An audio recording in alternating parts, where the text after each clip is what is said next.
Hi, I'm Cathures, And I'm Shockbart. and we're with PerseidLabs, and we're here to finish the FNAF monster short story that we were reading. Thrilling conclusion. Yeah, and we're both sharing the same model just now because our audio issues are still a bit annoying. But the audio should be good for you guys on this track. Yep, yeah, hopefully it sounds fine. Yeah, so at the last part we'd gotten to Liam having his, like, I don't know, like, epiphany. Where it's like, Liam now believed that Mr. Burton was everything Drew had said he was. He really was a monster. And yeah, in the last one we talked about how we actually, we kind of agree with Drew as well. Everybody, but it's the not fandom popular, don't know. But it's not a popular opinion, and most Nope. people come out on the other end. So just checking at this point in the story, where people are at, what they think. Yeah, So for sure. People really feel really passionate about this story, and I'm like, it's a good story. Like, I think actually rereading it, I'd probably rank it higher on my list of stories that I like. I think it's good. I'm having a good time with it. I think reading it the first time, I was a bit like, what is the intention of this? Where is it going? And once you see the ending, I think a lot of it falls into place, and then like you're able to appreciate like more of it, kind of thing. Yeah, so in spite of what had happened the previous day, and Drew hadn't been able to bring himself to talk about it yet, Drew had to go back to just a pizza.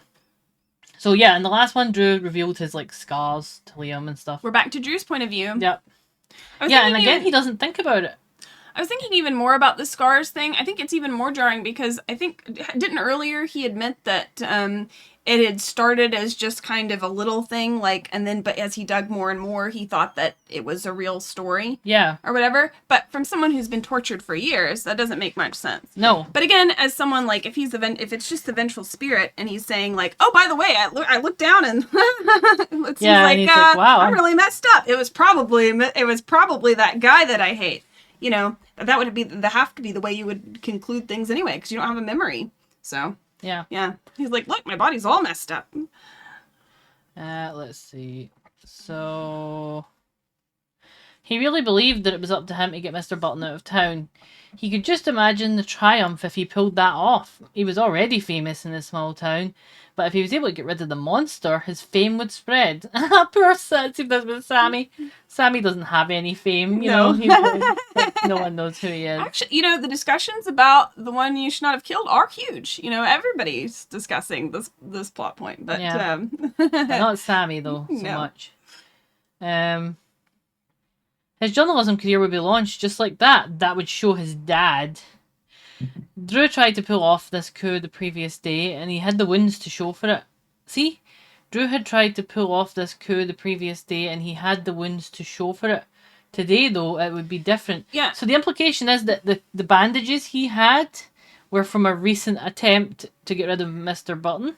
That's what he says here. Yeah, and these are his internal thoughts. Yeah, this was him thinking about it, like, where he's like, yeah, it didn't work yesterday, but I'm going to do it today. Which is odd. Yeah. The sun was sinking towards the mountain range to the west of town when Drew parked his SUV at the end of the alley away from the pizzeria. The SUV was still leaking oil, overheating repeatedly and misfiring. It's like Drew hated the thing. Yeah, and for me it feels like it's a metaphor for his body, I guess? Animatronic. Yeah, or animatronic. But once news of his heroism spread beyond the town, he'd have plenty of money. He'd buy a new truck for himself with the money he'd get for his exclusive story. Trotting down the shadowed alley, Drew reached the base of the stairs leading to Mr. Burton's apartment. He looked up. A faint light shone through the crack between the dark drapes over the window. Drew tiptoed up the steps. At the window, he paused. What next? He hadn't exactly planned anything out. He had been focused on the end result, not the way to get to it. I'm like, that's yeah, okay. Drew stood on Mr. Burton's black rubber welcome mat and pondered his next steps. At the end of the alley, a car engine revved. A happy shout shot out through a nearby open window. Beneath the shout, Drew could hear the sounds of a baseball game on TV. Then he heard something else. The baseball game thing is Jake's thing, weirdly. And I think this is interesting as an ambitious character, right? Like, I think there's a kind of character that never plans anything ahead and just, flies by the seat of and just does whatever, minute to minute without any real goal of what they're doing. But this one, he does have a goal, but the in-between is a little bit murkier. I wonder, Henry is, he says he gets carried away with projects and maybe decides to do something and then it just keeps going. Then he heard something else. Drew heard the sound of an old man's voice. It was Mr. Burton's voice. Drew took a stealthy step towards the window. He noticed Mr. Burton had duct taped cardboard over the break in his window glass. Drew pressed his ear to the window. I can't do this. I just can't, Mr. Burton was saying. Drew pressed his head even harder to the glass. It goes against everything I believe, Mr. Burton said. It's wrong, he said. Drew listened for a second voice. He couldn't hear one. Who was the old geezer talking to? Drew listened for a few more moments, but all he heard after that were footsteps. When those footsteps started coming towards the window, Drew took off, leaping down the stairway and diving out of sight behind the dumpster by the pizzeria's back door. Panting, Drew waited. What was Mr. Burton talking about? What was he planning to do? So this is interesting as well. Like, there's an implication that Mr. Burton is talking to something or someone else. Yeah. Ultimately. Which is weird. Which is like, yeah, and if, again, like for me, I think maybe William's weird entity thing. Trap. Yeah, like whatever it is that he created where he's like, no, I don't want to do that. It's interesting that he has that Mr. Burton's his own character, but he's having a crisis of conscience here, it seems. Yeah, and I think maybe William isn't like, I don't think he's a very nice guy, but I don't think he's like necessarily a murdering kind of guy. I don't know if this is something that happened as a result of things. Like, I don't know. It's just weird. It's interesting. Like as if maybe initially that wasn't like him and he got caught up in this weird cycle of something else. Because there's an implication there's another monster or something involved. I mean, monster. Agony messes you up. Yeah, agony makes you a twisted reflection of yourself kind of thing. Like Dr. Jekyll, like that kind of thing. The Mimic as well, when we talk about the Mimic story, the Mimic's an agony creature, and the way its program works and infects, like, the animatronics start to act like the kind of the worst versions of themselves. Yeah. Like Chica would be kind, you know what I mean? Like, but yeah, she starts to get more like crazy and food obsessed. Not absolving William of murderous stuff. By no means. But I think maybe that the cycle he got himself into, he might not have gotten himself into it to the same degree. Like, it's as if something else is like keeping the cycle going. He might have been experimenting with other forces. He might have gotten infected by those forces a little bit, and then kind of influenced, like, to make maybe darker choices than he would have normally. Yeah, like an exaggeration of the darkness that was already in him, kind of thing. Yeah, because I think maybe that's why we see all those splits in the tales and stuff, where it's like this version and this evil version and then this good version gets separated out. Darcy, do not. He's like tries to get behind the microphone for some reason. But yeah. Drew chewed on these. Panton Drew waited. What was Mr. Burton talking about? What was he planning to do? Drew chewed on these questions for several minutes. When he heard nothing else, he peeked around the edge of the dumpster. He looked at the pizzeria's back door, then reached into his pocket and pulled out a key. He gazed at it, mentally patting himself on the back. Good thing he'd made a copy of his employee's key before he gave it back to Mr. Burton. Mm-hmm. So this is interesting as well, because we see a lot of keys. Okay. Collecting keys. I'm thinking a bit like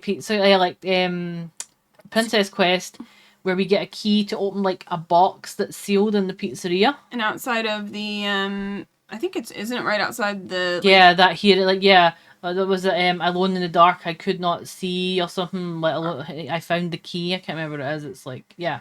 In Security Breach, there's a package about somebody finding the key, and I think it's outside the room with, like, Mike's chair. Yeah, it's outside the Purple Man room. Purple Man room. Yeah, what it's called? Yeah, it's literally Purple Man file. room, what it's called in the files. Yeah. And it's Alone in the Dark, I Could Not See, Alone, something, I Found the Key. I think it's slightly different the second time, but yeah. Drew slowly rose from behind the dumpster. It's also funny he's hiding in the dumpster because that's where the crow was.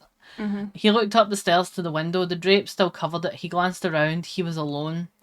Drew took a breath and darted to the pizzeria's back door. He let himself in. The back alleyway features a lot in this story. Yeah, the pizzeria's back alleyway. An hour later, Drew was sitting cross-legged on his bed. So again, like, we don't see what happened.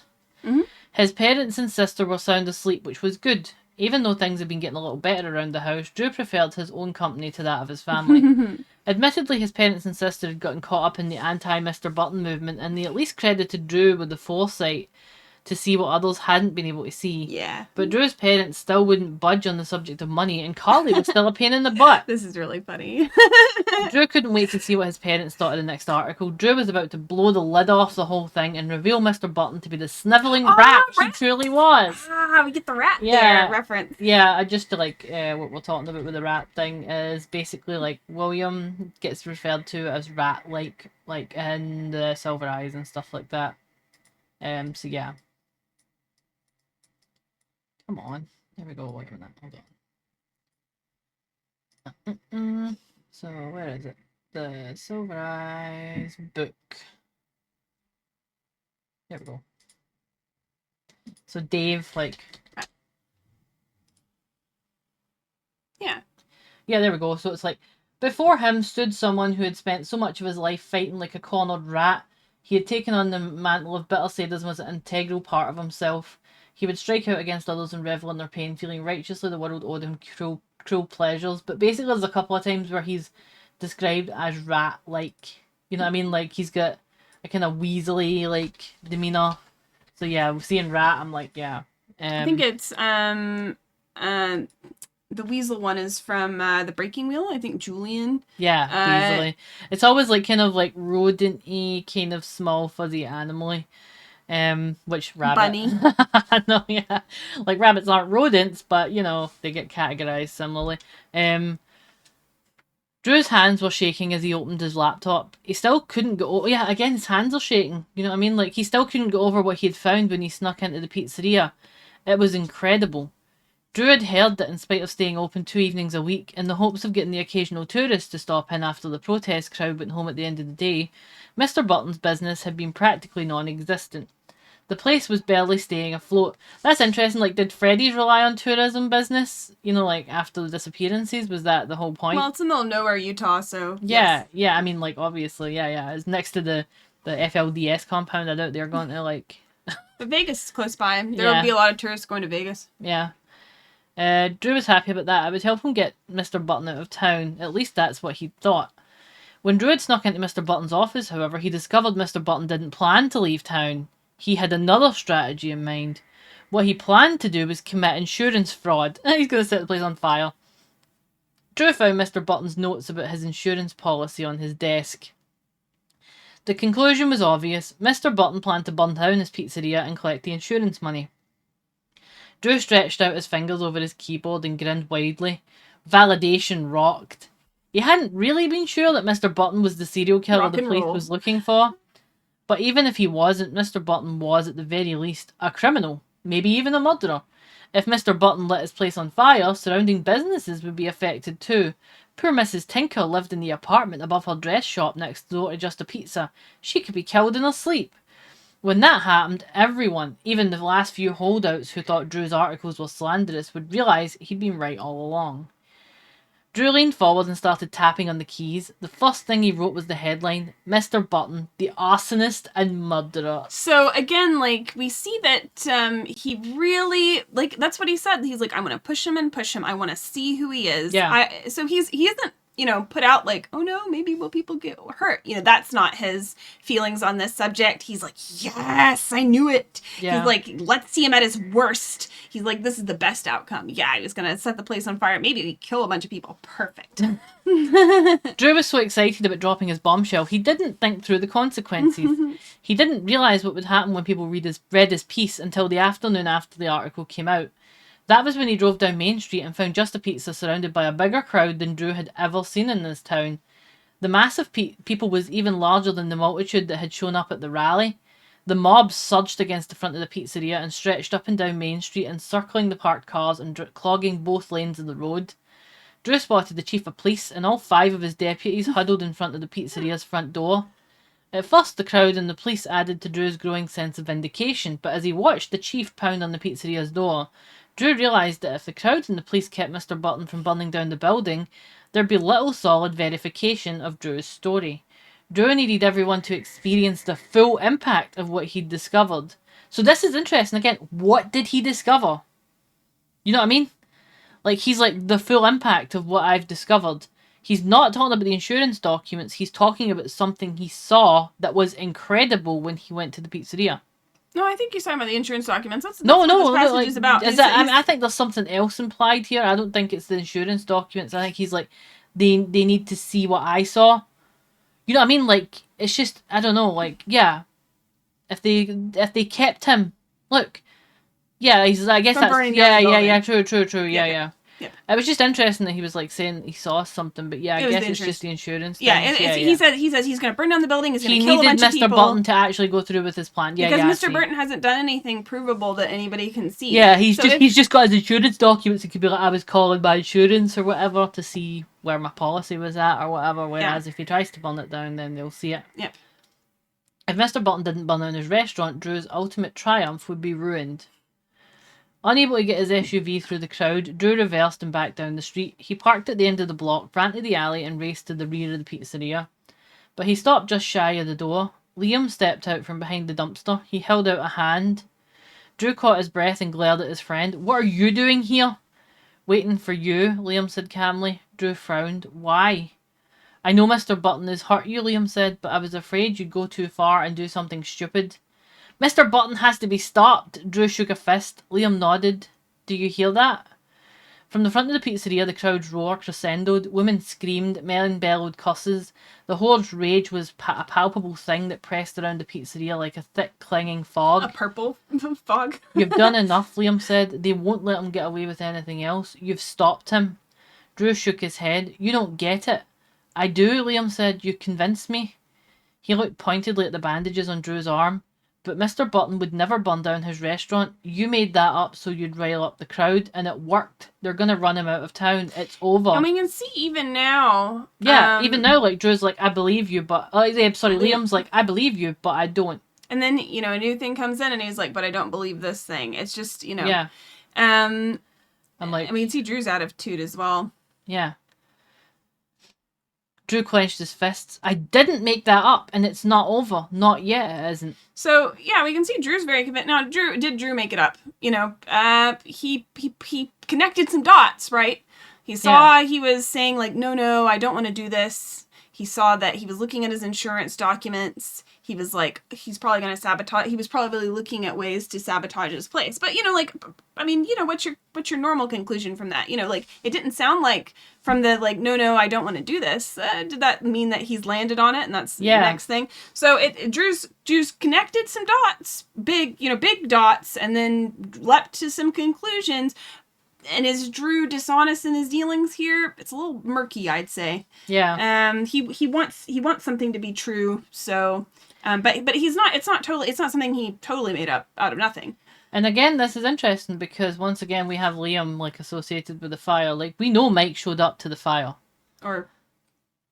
Okay. Yeah, like Mike. If Liam is associated with Mike or whatever, then yeah. Again, I know you think the random Clark is Mike. I don't think that. There's some more stuff that's I'm just saying, I know, but again, like for me, I think there's like Mike and Crying Child bloodiness here. Like I don't necessarily we don't know enough about the Crying Child to say this is the Crying Child. Like we know a lot, I think. No, again, I'm talking to myself, okay. right? You can think what you want. I think what I want. Okay. I think a lot of the stuff, the leaps that you've made, I don't agree with. Like I just don't. I'm not there with you, like on them. Let's see.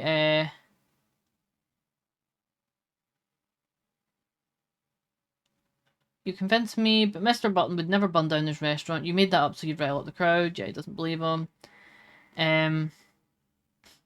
It's not over, not yet. It isn't. What do you mean? I have to get in there.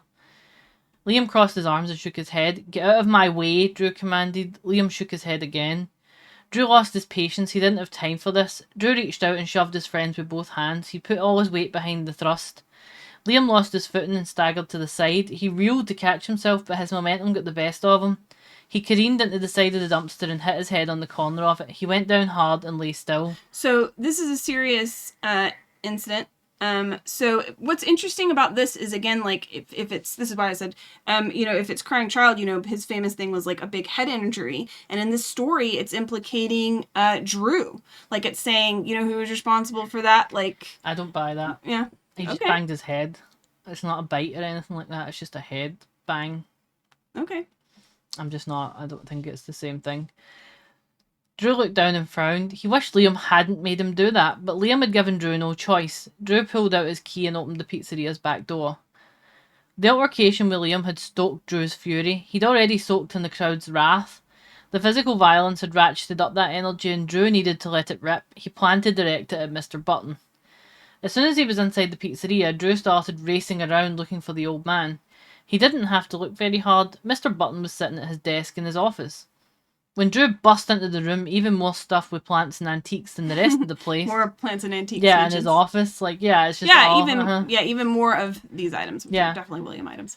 Mr. Burton didn't move at first. Mr. Burton was staring at his dark green desk blotter, his head in his liver-spotted hands. Yeah, so he's like, tormented at this point. Yeah. Drew recoiled when Mr. Burton's gaze met his own. The old man looked so grizzled. The whites of the watery eyes were yellowed. His lips were stretched out, nearly bloodless. "What are you doing here?" Mr. Burton asked. Drew held out his arm and pointed it at the jerk who deserved everything that was coming his way. "You're a monster," Drew said quietly. Of course, Drew didn't believe that, not literally. He knew he'd blown everything out of proportion. He knew he'd played fast and loose with the truth, but none of that mattered. It was time to wrap it all up and finish Mr. Burton once and for all. "I'm done with just messing with you," Drew grinned. "Although that's been fun. How did you like the decapitated rat I left for you? Who knew rats had that much blood in them, huh? I was watching when Liam caught you cleaning up." Drew laughed. "That was a riot. It totally scared him." Drew crossed his arms and cocked his head. "But now I'm going to make sure everyone sees you for what you are." So here's one mystery unraveled, right? Like, we saw him washing the blood off his hands, and Liam was like, "That's weird," but they just didn't talk about it at all. He wasn't like, "I found a rat." So here we see here that Drew planted that rat. Yeah. And that's again, this is interesting because this cross ties into William. William gets called a rat. Hudson and what we found is scared of rats, like really scared of rats. He's like, "Why do we have rats, pet rats in this location?" And again, like the rats, we see the rats in the game. You know, the pizzeria itself has rats. Presumably his pizzeria has rats as well, which again, hygiene problems. But yeah. Drew crossed his arms and cocked his head. "But now I'm going to make sure everyone sees you for what you are." Drew strode towards the desk and grabbed Mr. Burton by the elbow. He yanked the man from his chair. "You're coming with me," Drew said. Mr. Burton tried to resist, but Drew easily manhandled the man out of the office and pulled him towards the dining room.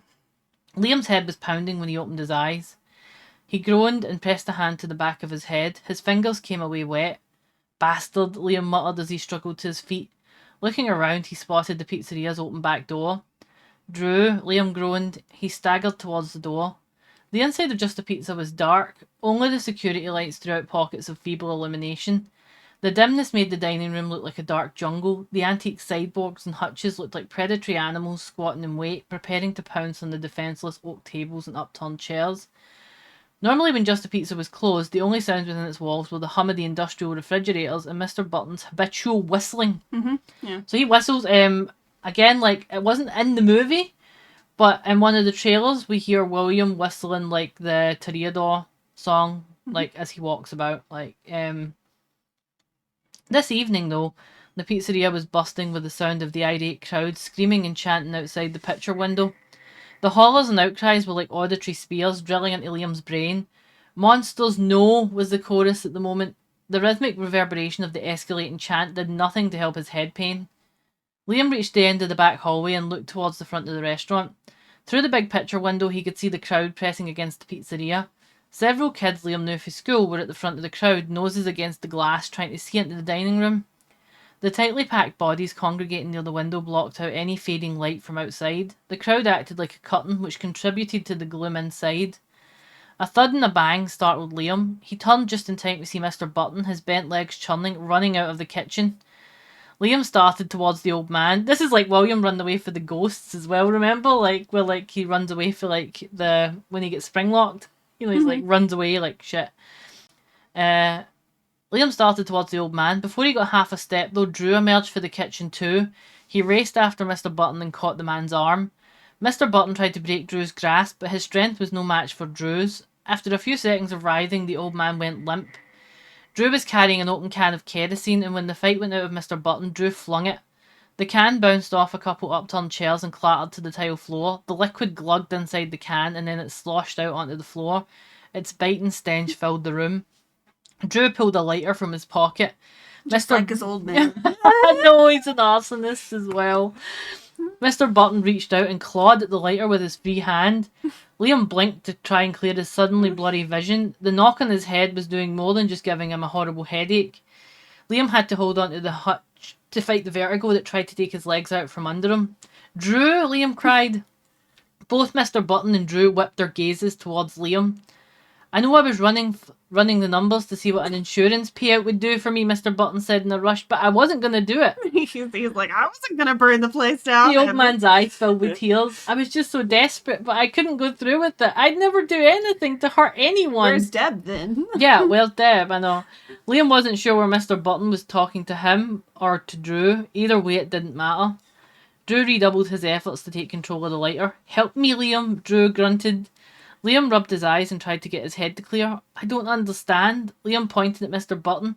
If he isn't going to go through with it, why? I'm going to make sure it burns, Drew shouted. That way everyone will know how powerful I am. Liam took a step forward. The room started to spin around him. His stomach began to roil. Liam fought to keep it together. What are you talking about? Drew finally gained control of the lighter. He held it up and grinned. You don't get it, do you? Liam looked from Liam to Mr. Burton and back again. I orchestrated this whole thing. I came up with the story. I created the narrative. It was all me. Again, this is really interesting for him to say because it's like, did he make the games? Like, did he orchestrate the games or whatever? No. Well, I think... No, and like, I mean, like, you know what I mean? Like, it feels like, again, like the vengeful spirit underpins so much of what happens in the games.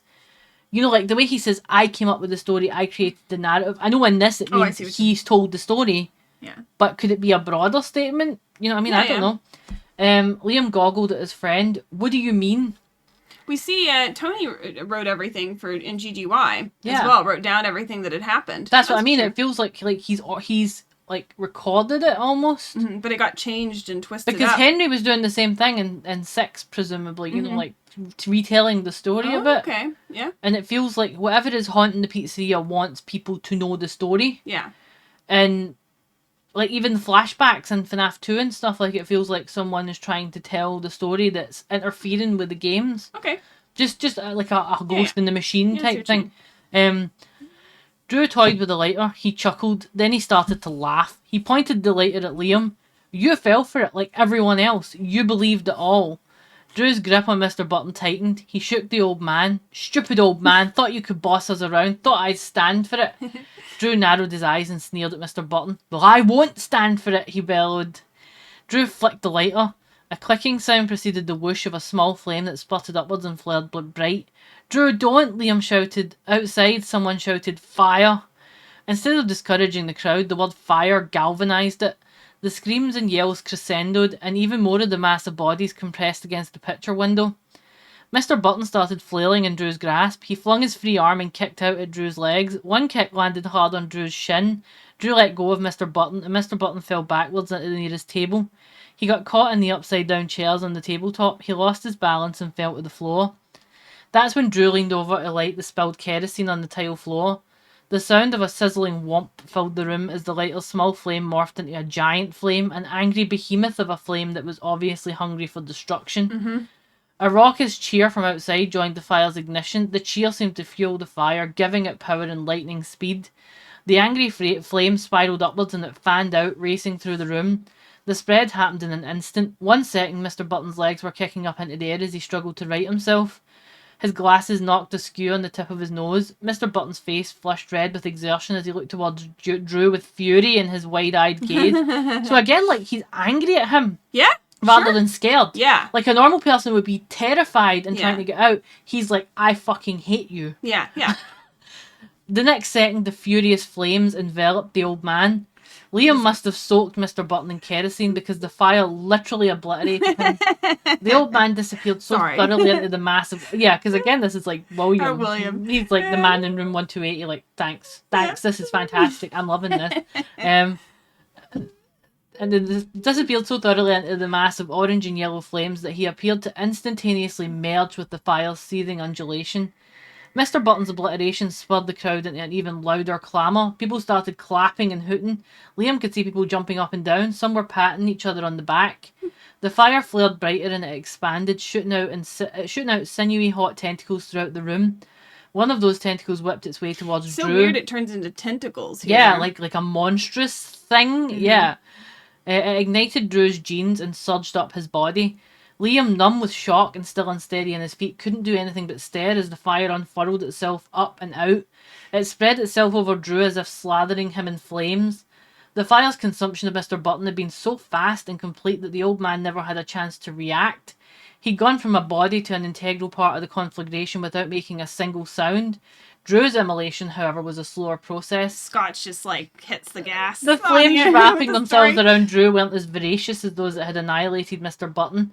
These flames took their time, slithering and creeping over Drew's clothes and skin as if tasting him before they dove in for the full meal. Even though fire was hissing and wheezing its way towards Liam, he couldn't move. His gaze was held prisoner by the guttering tremors of the flames flicking their red-hot tips over Drew's skin. No, actually, it wasn't the flames that kept Liam's gaze riveted on his friend. It was Drew himself. As the flames encased him, Drew didn't resist him. He made no panicked attempt to run, no reasoned move to drop and roll. He just stood there. And he didn't cry out. Instead, as the fire licked its way up to his face, Drew laughed. It was a laugh of triumph. Liam realised Drew felt like he'd won. The fire was part of his victory dance. Drew laughed and laughed and laughed. His lips drawn back from his teeth, Drew laughed maniacally, lacing guffaws with keening screeches of glee. He laughed even as his skin began to crackle and glisten. Drew is just hardcore. This is the vibe of the vengeful spirit. They're like, I will never let him go. Yeah. He is going down. Yeah. Yeah. And William's like, I made a mistake. Like, this is why it's the one you should not have killed. Yeah, like, yeah. He's like, I shouldn't have pissed this guy off. He is metal as fuck. Yeah. He laughed even as his skin began to crackle and glisten. Through the squirming, ardent flames, Drew's skin turned slightly red. The entire surface of Drew's body began to pulse crimson as if it was a slab of rare meat boiling on the grill. Pops and fizzes sputtered out through the flame. Liam's nostrils were assaulted by the worst stench he'd ever encountered. The odour was similar to that of barbecuing meat. Similar, but also different. Liam remembered enough from his biology classes to know that Drew's muscle tissue was being consumed, and the barbecue smell came from that process. I'm like, Scott, what the fuck? But a human wasn't a side of beef, and whereas meat from the butcher contained few veins, Drew's body was still awash with fresh blood. That was why Liam was inhaling a coppery metallic scent. The heat was boiling Drew from the inside as it seared him from the outside. He's like, think about it in a culinary sense. I'm like, Scott, what? Drew's hair was alight now too. That blaze gave off a sulphurous smell that made Liam's eyes water. Or maybe that was the smoke. The entire room was filling with black, oily fumes. Still, Drew laughed, and the crowd cheered. Liam could barely process what he was seeing. It was as if Drew and the townspeople outside the pizzeria were locked in a feedback loop of infectious excitement. Drew's combustion was incinerating the crowd, and the crowd's excitement was spurring on Drew. All this combined passion seemed to be kindling the fire. And that doesn't really make sense, right? No. That emotional energy would fuel No. the literal fire. Yeah. But but in the FNAF universe, we see that energy is energy, right? And for me, it makes sense. I feel like maybe the vengeful spirit channeled all the hurt and all the anger and all the indignation of the people surrounding the events. Mm-hmm. You know what I mean? I think that's part of it. Mm-hmm. Like people who lost their kids and people who lost their families and people who hate William. Like there's all the harm he did to his own family. You know, all of that kind of gets drawn into it. Mm-hmm. But at the same time, I don't think the vengeful spirit. Obviously, I don't think the vengeful spirit was responsible for any of the fires. You know, he said no matter how many times they burn us. But we'll get into that a little bit of for sure. The story is a little twisted. Yeah. The flames suddenly stopped playing around. Instead of nibbling the outside of Drew's body, they began devouring it. Liam finally found the will to move.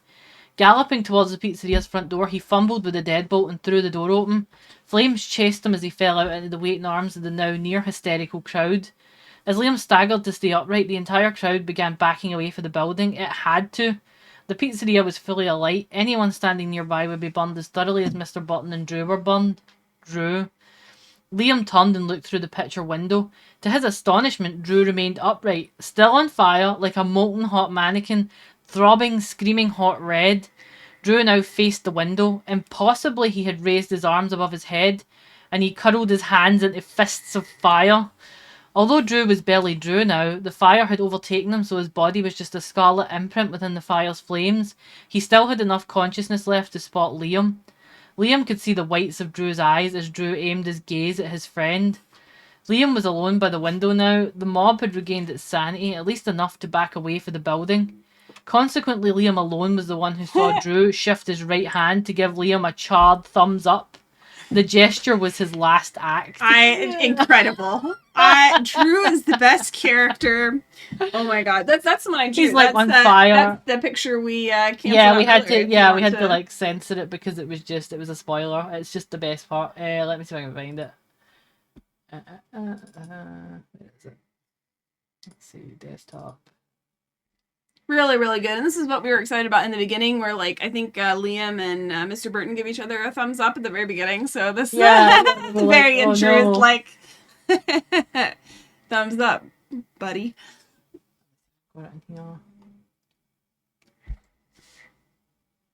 Oh yeah, we didn't show those ones, but yeah, this is did you not? No, we didn't show. This isn't those ones, but that's Mr. Button. If you zoom in, I've drawn the liver spotted hands. I like his. This one's my favorite. His like ominous face. Yeah, because he keeps making scary faces. Yeah. Anyway, that was my best, and I gave him a little like kind of bunny ear, out of his. That's ridiculous. Hair because his hair had like crazy wispies. Yeah. Let's see. So where is this one? 2 seconds. It's in the massive my art folder, which is truly a ridiculous folder at this point.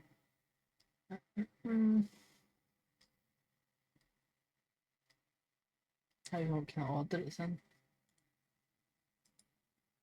Date. Let's see. If I can find one of your pictures from this, then I'll be able to find the other one.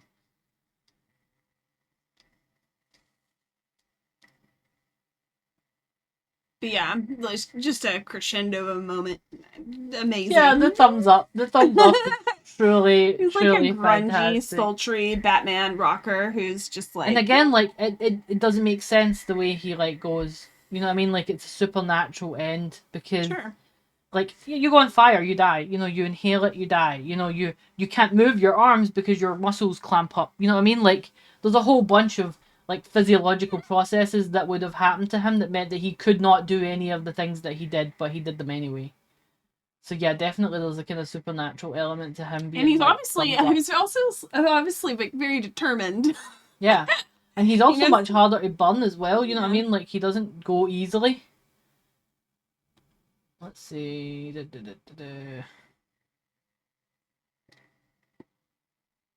When did Monster come out? Let's see, because this is Ruin. This is the release of Ruin. It was after that, wasn't it? Mm-hmm. There's our Hudson video. There's your pictures of like. There he is. Well, there we go. Yeah. Yeah. Hold on, let me make sure it's not. You make sure it's yeah. You can Yeah. zoom in. Hold on. How do I zoom in on this? It's not working. It doesn't want to look. It's like, no, you cannot. Try shift. Look, it's not gonna let me. I did try that.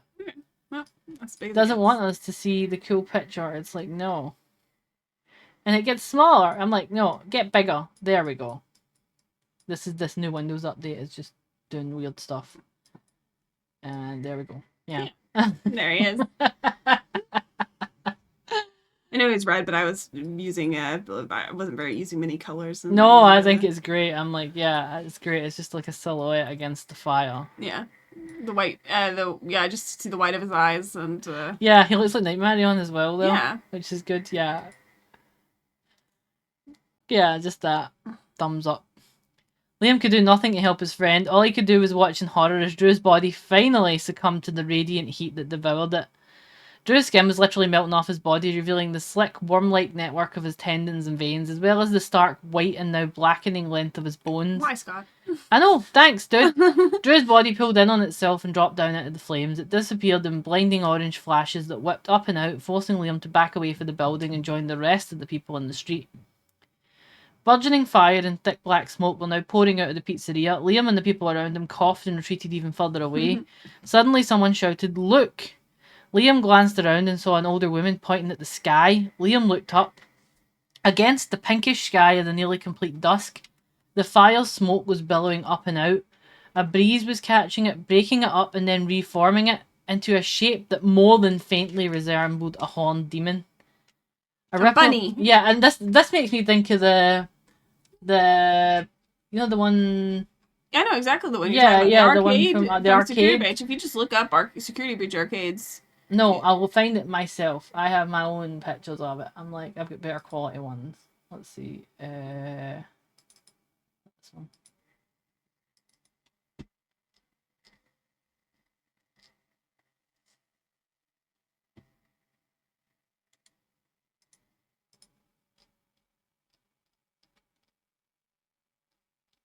Yeah, because it's one that I'm like, it's such an interesting cabinet ultimately. God, it rearranged itself.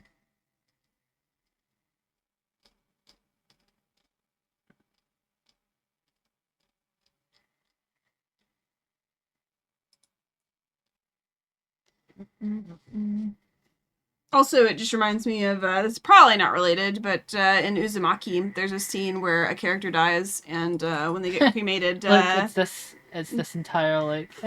the spiral goes up. Well, and there you then go. The There's your, like, crying child in the fire. See, there it is. That's correct. William It's Jr. like rested pieces. Yeah. Let's see. There's a sprout curls up, the face There we go. appears, and yeah, there we go. See, look at that. Yeah, so it's that again. Like they're like, well, what would they say though? They're like smoke that resembled a horned demon, but again, like it could just be a rabbit. You know what I mean? A horned demon, like 2 ears. Yeah. Yeah. So yeah, there's that one. Mm-hmm. Hallelujah! Someone shouted, "The monster's dead." Then everyone began talking at once. Some people started dancing in the street. Others hugged whoever was standing next to them. The mob unravelled and reconstituted itself into a block party. In the distance, sirens sounded. As they got closer, Liam pushed through the crowd and strode as fast as his still weak legs would carry him towards the alley where he'd left his bike. Okay, so I want to say at this point, so, you know, this is the big, everything's been revealed, right? Drew was just a horrible person who just wanted to see Mr. Burton go down no matter what. And Mr. Burton was a poor old man who did not kill that rat. And there are some still mysteries though, right? Like some things are, and Liam will go over those, okay? Because I think he yeah, again, so we'll go just a whole bunch. So Liam's house was quiet when he got home. His parents were probably with the revelers in the street in front of the bonfire that used to be just a pizza, and Mr. Burton and Drew. As Liam reached his bedroom and began stripping off his smoke-filled clothes, his mind provided him with a technicolor image of Drew's fire-beleaguered skin. But fire-beleaguered skin liquefying before it began to slough away from Drew's sinews and bones. Thanks again for this. Scott's like, remember that? Liam moaned as his stomach heaved. Yeah, that's me. I relate, Liam. He quickly ran for the bathroom where he emptied his stomach out of the toilet before turning on the shower and ducking under its cleaning spray. If only Liam could wash away what he'd seen and smelled and heard. Every detail of what he'd experienced was etched into his very being. He doubted he'd ever be free of it. After his shower, Liam dressed in clean jeans and a crisp white t-shirt. Something about the white cotton made him feel cleaner than any other colour he could have chosen. Maybe that was a residual of Mr. Burton's claim that white was the colour of cleanliness. Liam shuddered at the thought of the old man. So again, he just saw him, like, die and whatever, and he's like, but I still don't like him. Mm-hmm. After he took his smelly clothes out to the trash, Liam returned to his bedroom and threw himself on his precisely made twin bed. Well, I think it's the horror of what had happened. Yeah, but again, you know, I mean, it's there's ambiguous. potential, He like, still isn't sure about it. Yeah, I know it's like, I know the superficial reading of it. I'm just always like, is there a deeper meaning to some of this stuff? Yeah. After he took his smelly clothes out to the trash, Liam returned to his bedroom and threw himself on his precisely made twin bed. The scratchy seams of the old quilt his grandmother sewed for him when he was little chafed at his bare arms as he put his hands behind his head on the pillow. It's interesting that he has an old quilt here. I know it's probably not. Yeah, anything, I know. Is, on the FNAF 4 bed, there's an old quilt. Once again, Liam's brain replayed Drew's final moments. Liam wanted to force the vision from his head, but he couldn't stop himself from searching the images for his last glimpse of Drew's face. He focused on the stark white of Drew's widened eyes and the equally bright white of Drew's exposed teeth. That's Yeah. why I drew. Yeah, that's the mental image. And again, like Nightmarion. You know what I mean? Like the white to the eyes, the white teeth. That Yeah, you potentially. can show a Nightmare image. Let's see. Oops, not this. Nightmarion is in Help Wanted.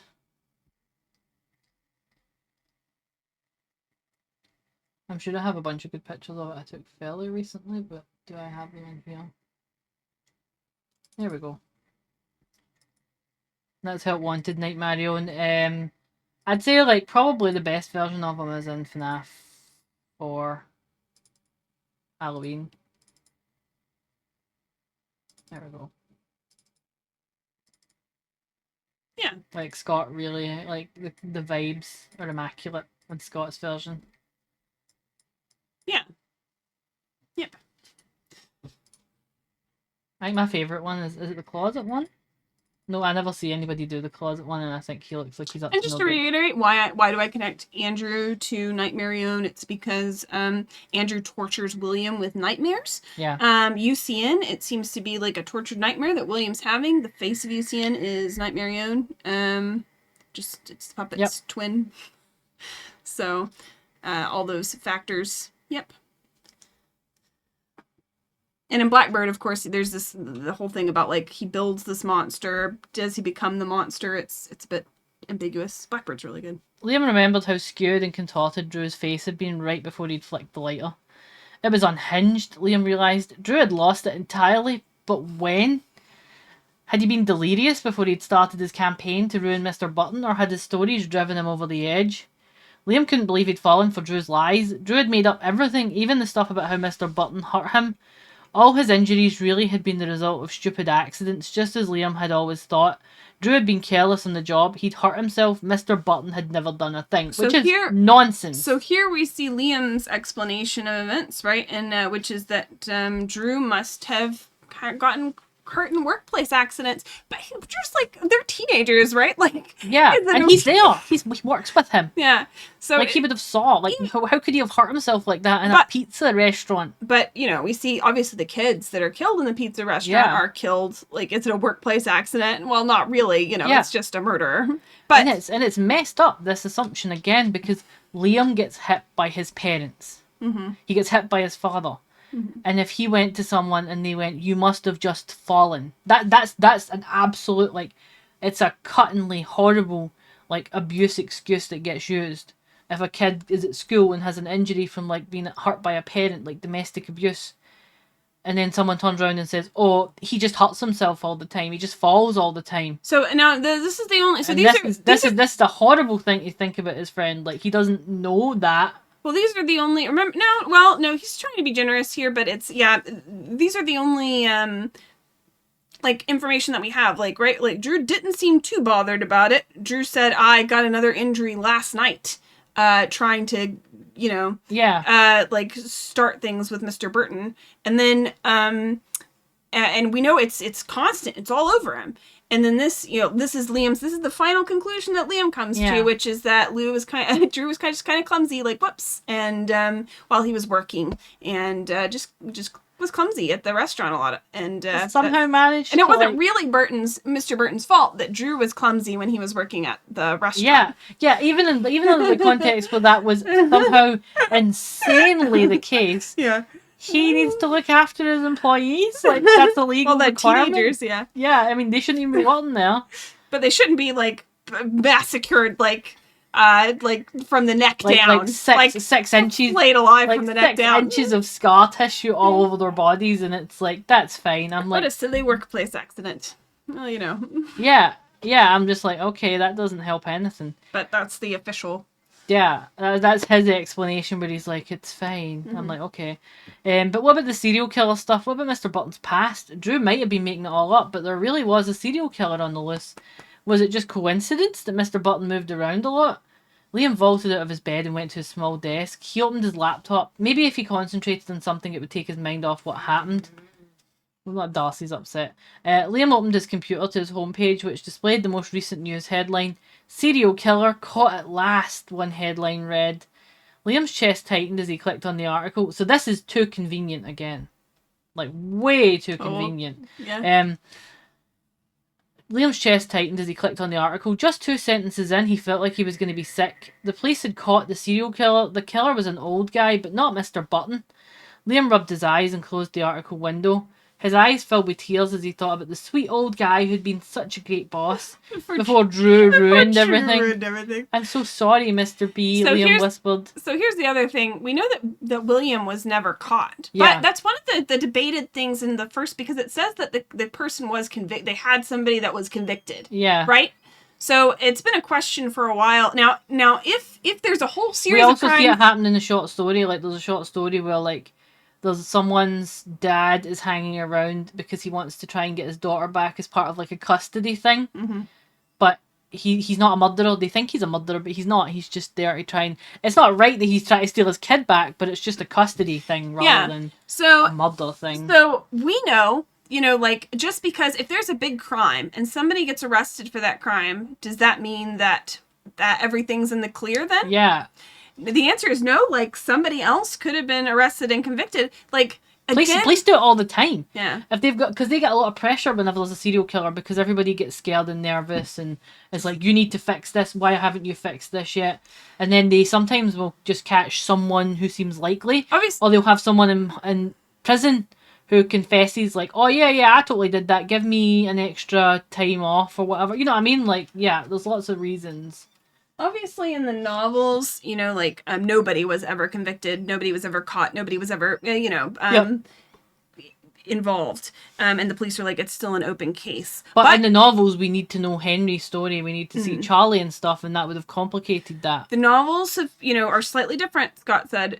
So it's very possible that in the game, somebody else was convicted. That's what I think we're seeing here, where, for Liam, that's case solved. Someone else was convicted for these. But for me, not even convicted, caught. Yeah, okay, caught. But for me, like, so the person who did it was an old guy, and Mr. Burton was in every state that the murders and location that these people went missing. Pizzeria, like, and young children were being, like, a serial killer. Like, I'm like, that's like, I mean, how are you gonna be in every single state and location that a disappearance happened? And and they're like, it's fine, don't think about it, the serial killer got caught. Anyway, but for this story, so that's him absolved of that because somebody else was caught for those murders. He sat in silence for a long time after that. Then he wiped his eyes and opened a new document on his laptop. Liam never fancied himself a writer like Drew did, but he got good grades in English. He could write well enough. This is for you, Mr. B, Liam said as he started tapping keys. So this is interesting to me because, again, he's like... So, again, if Drew made the games, this implies someone else made games to defend... William. I agree. That seems to be that's something... what Fazbear Entertainment seemed to have done and help wanted and stuff. That's what happens in GGY, right? Like, and like Tony writes the story, and then Greg rewrites the story. But along with so if this Mike was like your like crying child analogy, like he's like rewriting the story, like no, he was a bad kid. Like William was good, like messing it all up and putting a whole bunch of fantastic stuff. Yeah, like he's gonna spin it this way. Yeah, Liam had never especially overlap between these stories. Obviously, but in GGY, Tony is an investigator character who he's really interested in journalism, and specifically journalism that exposes investigative journalism, right? Yeah. And Drew here, same thing, also an investigative journalist. But Drew is a lot more ruthless. Like Drew's the bad guy. Because again, like in GGY, Tony's kind of passive and led by other people and can be swayed by people like Morrigan, like the Charlotte character and whatever. But in this one, he's dead set. Tony's the hero in GGY. Yeah. And definitely Gregory is the villain. Yeah. And here, I would say that Liam is our hero and Drew is our villain. Yeah. And for me, it makes sense. For me, it makes sense whether, because I still don't know how I feel. Like, I think there are elements of Crying Child. I think there's potentially elements of Mike because, again, Mike is very present in the FNAF 6 fire. You know what I mean? I think there's an ambiguity there. But again, like, we think maybe Mike was involved because Mike was potentially working for his dad at one point. You know, the like when he's getting messages from him to go to his sister location. What's important to There's Scott... some kind of complication What's there. important to Scott here is saying that Liam, it's that William Jr. character. It's one of his sons. He has 2 sons, I hope, as far as we know. So, yeah. And that he's going to try and undo the what was written. So I don't think Mike is, like, from that... You know, I think, like, Mike's definitely in the running for the things, but because of the head injury, because of the grouping of Crying Child and Andrew and how they hang out and do a bunch of stuff together all the time. Yeah, and again, I think that's valid. The two of them, like, don't stand in my way. We see that in, like, the epilogues and stuff. Mm-hmm. For me, there's just not enough to completely eliminate Mike as a potential, like, implication here. Because Mike is so close to the FNAF 6 fire. Okay. Because Mike does try and, like, potentially stop things. He tries to stop Henry in some iterations. You know what I mean? Well, there's an ambiguity there that I'm like, I think probably, like, I'd say Gregory's higher. Mm-hmm. But for me, not enough that I can eliminate every other possibility. It might be as well that, if this is Gregory, because we know Mike's role in Pizza Sandwich is that he definitely helped, right? Like, he set the whole thing up. He was there, you know, he's supposed to finish things out, and Henry's like, my brave volunteer or whatever. But then Liam gets to walk away. Yeah.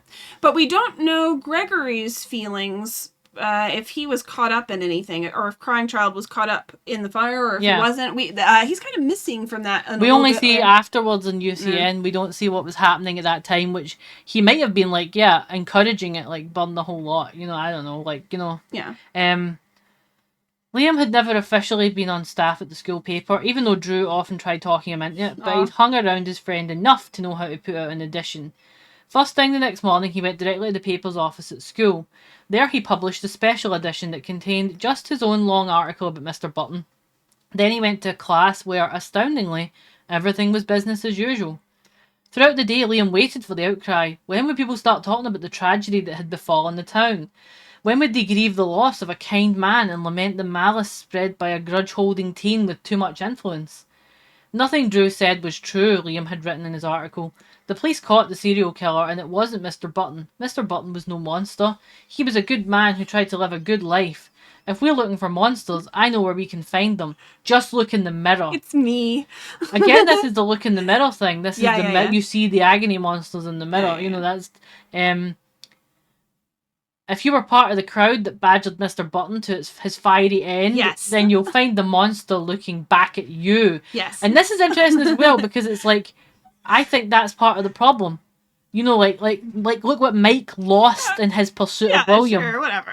No, again, I'm saying, like, you know what I mean? Like, I think everybody who tries to stop William gets drawn into this cycle of, like, hatred. You know, like, Henry's like, I can't rest. All I care about is vengeance. It's your very, like, one of the oldest, most ancient stories in human history is the story of vengeance, and it's the hero who goes out for vengeance, and at the end of their, like, vengeance journey, they say, am I the same person? Yeah. Am I a monster now? Am I the monster? Yeah, we've been listening to Epic lately, and that's one of the main things that he asks, like, am I a monster now? You know, like, for me, that's obviously this is like, he's like, you guys did this, you guys persecuted him, but it's also a more, like, vengeance question. That would be a very, like, I think, so that would be, so that's very straightforward moral, right? Blowing things out of proportion and killing an innocent person is bad, you know. Yeah. But, but I support Drew. Yeah. For reasons Liam would never understand, his article had no impact on the town. None at all. Mm-hmm. No one cared. Not even Drew's latest girlfriend, Layla, who Liam saw sashaying down the hall at the end of the day after the fire, holding hands with Greg. Greg? I forgot about that. Look at that. There's a Greg name. Oh my god, yeah, so there is Greg. So sometimes Scott will also, like, for instance, like in the real Jake or whatever, the brother's name, or the father and the uncle were named Mike and Evan. Sometimes Scott drops these names, like, as a pay attention name. Yeah, like this is related to the family. This is related to this. And that is, I would say... Layla's almost silver blonde hair was a stark contrast to that of the girl walking next to her. Shauna, who had sent Liam a "we're done" email the night before, was now paired up with the football team's star running back. Good. let him pay for the dinner, the tux, the corsage, and the limo. Maybe Liam would be able to buy a car sooner rather than later. It's fine that he likes cars as well. Gregory does like cars. But Liam knew that when he did buy his car, he'd think about Drew. He'd never forget Drew, even if everyone else and did. see, that's so the whole time Drew had been gunning for this. He's like, I'll be infamous. Everybody will remember me. Everybody will know what happened. And what happened? Yeah, and no one remembers him. No one talks about him. It's just over. The only person who remembers him is Liam. Yeah. Yeah. Over the next few days, Liam realised that Drew's status had become nothing but a memory. In school and around town, Liam didn't hear Drew's name mentioned at all. The fire department boarded up Just a Pizza. Someone started a rumour that a national franchise would take over the space. And everything went back to normal. Life went on. All right. So yeah, like ultimately he was like, I'll be famous. Everyone will know my name if I stop this, if I do this, if I sacrifice myself to this cause. And he's forgotten. So, which Sammy gets forgotten. Yes. Entirely. And here's the other thing that I think is the reason. So why is Liam like, and now remember earlier in the story how Liam talked about this whole town seems like a fake Hollywood town. He's like, I don't even know if like this is real. I think Liam is the only person that's real here. I think that this is this whole story is a manipulation of, because like we see and again, we've got tons of precedent for this. Like we've got the one with the programmer where he gets stuck in a weird world. We've got VR, AR. Like it's not outlandish. Like in some franchises, it would be outlandish to say, "Oh, this is a fake world" or whatever. FNAF has so much precedent for like artificial worlds. That's what FNAF does. Help Wanted is just FNAF World.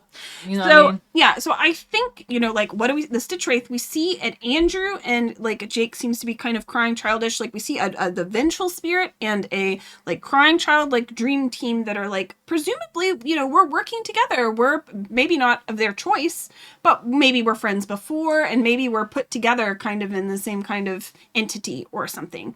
Probably Golden Freddy, or Golden Freddy and Nightmare or something like that. That whole thing's complicated. I think there's like at least 4. I think also the puppet, and I think also Henry. But you're just like this bad boy can fit every spirit in the franchise just in it. I'm like, I don't think it's that. I don't know, but whatever. We see these two paired up a lot, and so I think this is the story being rewritten in a way that separates them, so that like he's like Drew was the bad, because who is convinced by this whole story? Who is this story for? It's for Liam, right? Yeah. Liam like thinks the whole point was stop questioning it, Liam. Yeah. Mr. Burton is a good guy. Shut up. Yeah. And he does.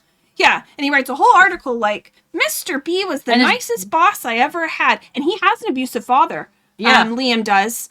And that stays. He's like, I have a father. My father is abusive. But there's this really nice guy who owns the pizzeria that is the boss. Yeah. That is Mr. B. And he was actually... And he basically writes like a verbal apology. And once he does, his life goes back. To normal. Yeah. Like his life goes back to the loop that he'd known before. Mm-hmm. Life went on. Everything went back to normal. As if everybody forgot about Drew existing at all, period. Yeah. Like Drew was like... And Drew's like, says goodbye to him. He's like, gives him a thumbs up. Like, I'm getting out of here. Yeah.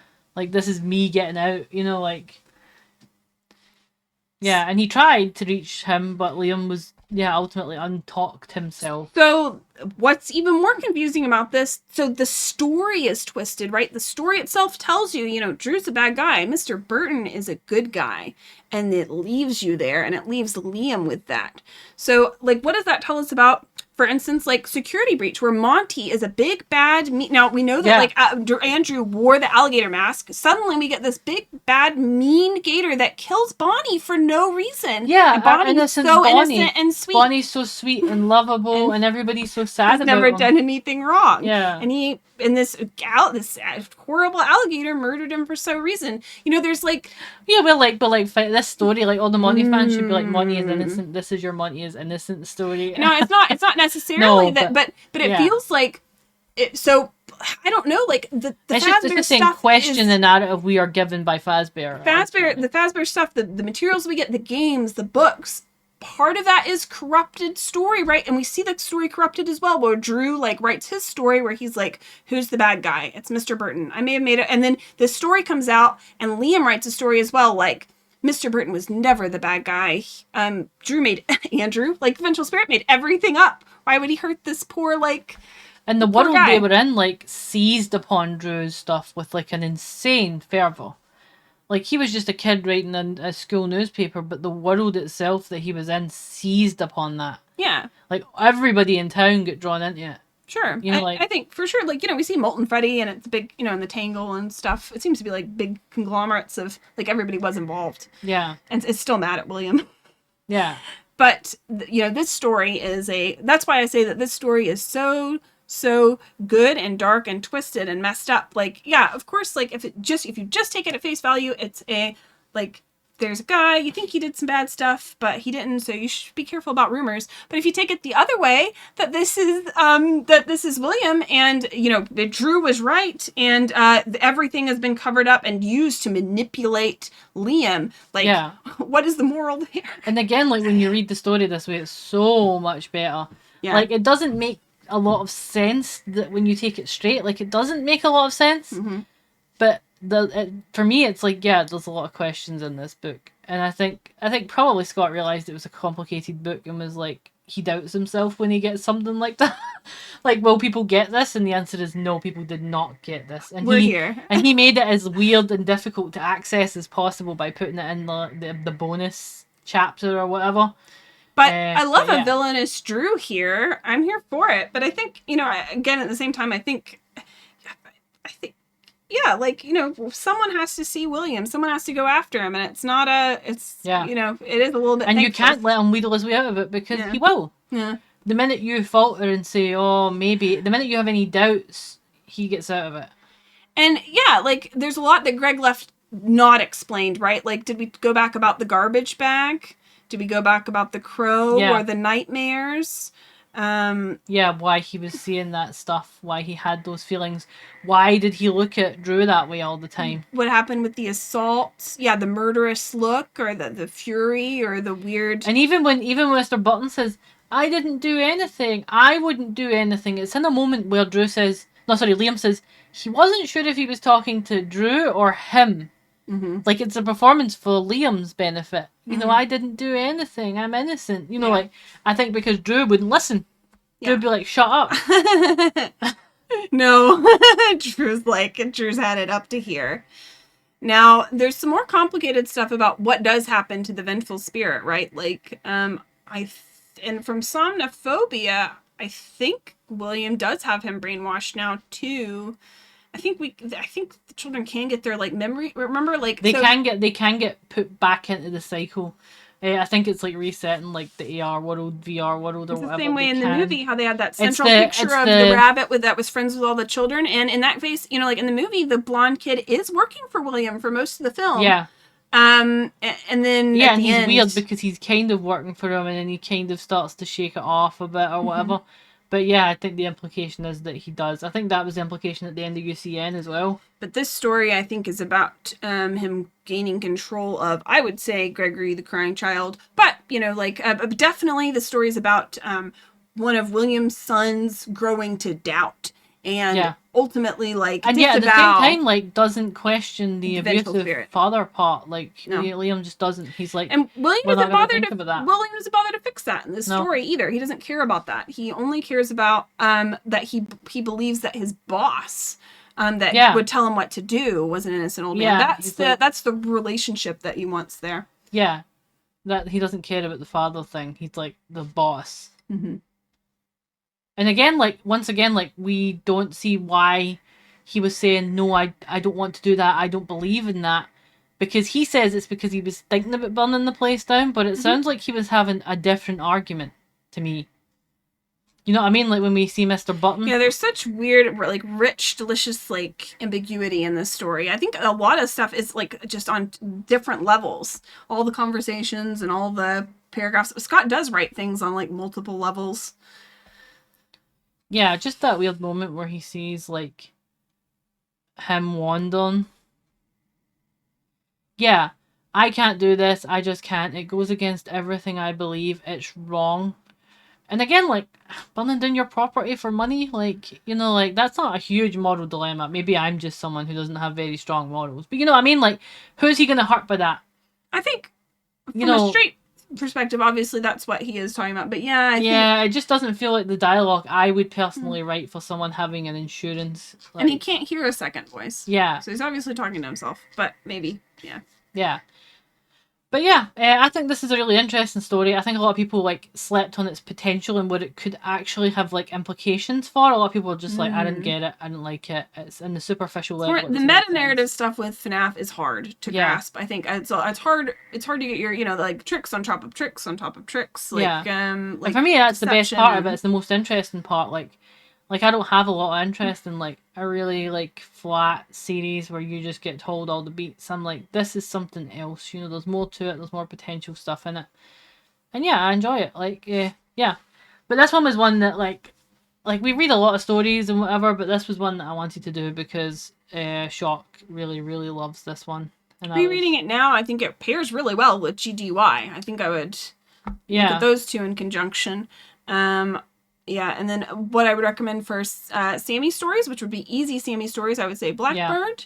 The Breaking Wheel. The Breaking Wheel, and Somnophobia. Somnophobia and Blackbird both star a character named Sam. That's pretty easy. And Breaking Wheel is a male twin character. Yeah, Breaking Wheel, like Pickle and Shelly, like are just basically the twins. And then Breaking Wheel, Somnophobia is kind of also in conversation with Breaking Wheel because like there's, I think it's Julian and Julius are the bully characters, and Reed and Rad are the best friend of like the Sam and Pickle respectively. So yeah, I think those are the stories I would say to maybe pair with this one. But we'll do something else eventually, some other story or some other like chat like this. These ones are very long, and I appreciate anybody who's got to this point. Yeah. Like, wow, like, yeah, it's a lot.